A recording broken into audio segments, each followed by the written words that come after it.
ઠક્કર બાપા નગર બ્રિજના નીચે એએમસીના દ્વારા ટ્રાફિક અને રોડ ઉપર નડતર લારીઓ અને વાંધાજનક ખોટી રીતે પાર્ક અને વેચાણ માટે ઊભેલા લોકોના સમાન લારીઓ અને સ્ટોલ હટાવવાની કામગીરીમાં ખૂબ જ ભયજનક સ્થિતિનો નિર્માણ થયો હતો, જેમાં એએમસીના અધિકારી અને ફ્રૂટની લારી વચ્ચે લોકો આવી ગયા હતા ને સમજાવવાનો પ્રયત્ન કરતા એએમસી અધિકારી પાર્થભાઈ, જેમને લોકોની વિનંતીને માન ન આપતા લોકો રોષે ભરાઈ ગયા હતા અને એએમસી અધિકારી અને લોકો વચ્ચે ઘર્ષણનો માહોલ ઊભો થયો હતો, જેના કારણે રોડ પર ખૂબ જ ટ્રાફિક અને ભયજનક વાતાવરણ ઊભો થઈ ગયો હતો.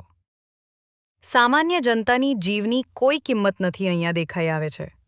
એએમસી અધિકારીઓ પોતાના અભિમાનને સંતોષવા માટે બળજબરીપૂર્વક લોકોના મત અને વિનંતીને દંભી નાખ્યું હતું.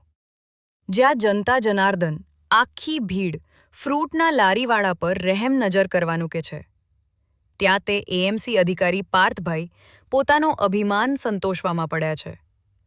પોલીસે પણ થયા હાજરી આપી હતી, પણ તે પણ સામાન્ય જનતા પર દબાવ બનાવવા ના પ્રયત્નશીલ હતી. વ્યવસ્થા અને પ્રજા વચ્ચે જે સાજેદારી અને વિશ્વાસથી કામ થવું જોઈએ, એની જગ્યાએ ભારે રોષ, ગુસ્સો અને અવ્યવસ્થા દેખાડે છે.